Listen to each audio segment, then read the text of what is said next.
Aujourd'hui, je vais du coup vous parler un petit peu du forecast et du cash management. Et pour démarrer, avant de parler de ces notions, j'ai voulu revenir un petit peu. Alors là, les slides sont pas forcément dans le bon sens. Voilà. Je suis parti un petit peu dans le mauvais sens. C'est pas très grave.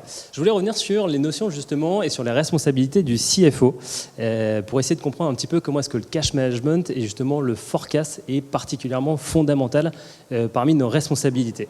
J'ai essayé de les identifier à travers 3 principales responsabilités qui conduisent à des enjeux. Pour moi, un CFO, il est appelé justement pour savoir mesurer une performance. Une performance qui va regarder en termes de croissance avec la top line, une performance qui va regarder évidemment en termes de rentabilité, des enjeux qui sont très importants, et une performance qui va être assez utile en termes de ressources, ce qu'on appelle plus communément en finance les besoins de fonds de roulement. Et puis derrière, quand on fait l'agglomération de ces 3 principaux facteurs-là, on tombe sur le cash. Et le cash qui est bien évidemment un indicateur indispensable dans la compréhension de la performance de la société que vous pilotez en tant que CFO financièrement. Une fois que vous avez la capacité justement de mesurer cette performance, vous allez chercher à anticiper. C'est-à-dire, je comprends aujourd'hui ce que je fais, je sais pourquoi je suis là, je sais ce que j'ai potentiellement raté, je sais ce que je veux aller chercher, et du coup, je vais anticiper. Et anticiper, c'est comprendre l'environnement dans lequel on est, comprendre un environnement qui est bien évidemment macro, savoir comment ça nous impacte, mais également un environnement qui est micro, où je vais essayer de, à travers la structure dans laquelle je suis, comprendre ce qui peut justement nous propulser toujours un peu plus loin. Et de cette analyse, de cette compréhension, je vais tracer une trajectoire. Cette trajectoire, elle est budgétaire sur 12 mois, l'exercice classique du CFO. Elle peut être pluriannuelle, elle se décline par secteur, par géographie, par activité. Et surtout, on va essayer de la mesurer avec des KPI ou des metrics qui nous permettent de savoir si on y est ou au contraire si on n'y est pas vraiment. Et puis derrière, la 3e responsabilité, c'est venir accompagner une stratégie managériale, une stratégie qui est partagée très souvent avec nos investisseurs. Et justement, la compréhension de la performance, la projection, va nous permettre quelque part d'aller déceler des opportunités et en même temps de savoir identifier des limites qu'on ne souhaite pas franchir parce qu'on sait qu'elles vont nous mettre à risque. À travers ces responsabilités, qu'est-ce qu'on retrouve ? On retrouve 3 enjeux particulièrement importants pour les CFO. Le premier, c'est de définir le positionnement de sa structure. Le deuxième, c'est de fixer le cap. Et le troisième, c'est d'expliquer comment il va réussir à l'atteindre. Alors, une fois qu'on connaît tout ça, en tant que CFO, une fois qu'on sait ce qu'on doit faire, on sait là où on emmène ses équipes et son management, on se dit comment est-ce que le cash management, comment est-ce que les forecasts sont particulièrement utiles. Eh bien aujourd'hui, justement, le cash management, pour commencer par cette première notion, elle va nous permettre de mesurer la performance. Elle va nous permettre de comprendre quel est le niveau de cash disponible et surtout de pouvoir voir quelle est l'évolution de ce cash. Est-ce qu'on a gagné de l'argent? Est-ce qu'on en a perdu? Ça donne quoi par rapport à la projection qu'on s'était faite initialement? Ça donne quoi par rapport à ce qu'on avait vécu 1 an plus tôt? Et surtout, ce cash qui a été utilisé ou gagné, à quoi a-t-il servi? Est-ce qu'il a servi à rentabiliser justement la structure? Est-ce qu'il a servi à accompagner une forte hausse de BFR? Ou est-ce qu'éventuellement il a accompagné de l'hypercroissance où on a plein d'autres sujets? Mais le cash management, il va également nous permettre d'anticiper. Parce qu'en fait, à force de regarder le niveau de cash, de voir un petit peu comment il évolue, je vais voir si demain, je vais avoir besoin d'aller chercher de la dette, d'aller potentiellement partir sur une levée. Et en même temps, ça va me permettre de comprendre un petit peu quelles sont les propres limites de mon exercice, puisque comme on le sait, le cash est quelque part le vecteur commun qui va m'accompagner tout au long de ma structure.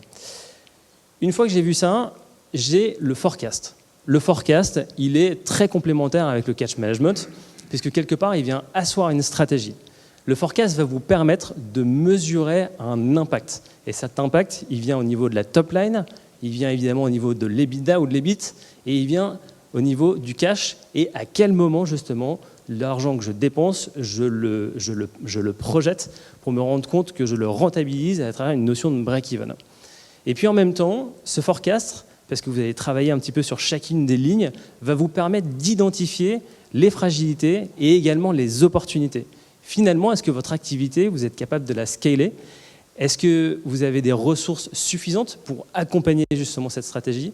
Et puis une nouvelle fois, ce forecast, il va vous permettre d'avoir une notion de temps qui est toujours très élémentaire sur notre avancement. Le dernier point, c'est que ça va encore une fois vous permettre de mesurer la performance parce qu'encore une fois, on arrive à identifier ou déceler les opportunités, les succès et en même temps les difficultés, et surtout, on arrive à en expliquer les motifs ou les causes. Donc, in fine, quand je regarde un petit peu ces deux notions, le cash management, le forecast, très complémentaires, elles nous donnent quoi? Elles nous donnent de la visibilité sur le positionnement actuel, en termes de top line, en termes de rentabilité, en termes de cash. Elle va nous dire, est-ce qu'on est sur une situation qui est plutôt confortable, ou au contraire, est-ce que je suis à risque? Et dans ce cas-là, qu'est-ce qu'il faut que je fasse demain pour ajuster? Elle va nous dire si on est en ligne avec nos projections ou si on a un moment décroché et pour quelles raisons. Et puis surtout, elle va nous permettre de savoir si le cash il a été utilisé à bon escient. Ça va également nous permettre de voir si le cap a été fixé de manière intelligible, avec des étapes clés et des délais associés. Et puis surtout, ça va nous permettre de comprendre comment est-ce qu'on peut atteindre ce cap.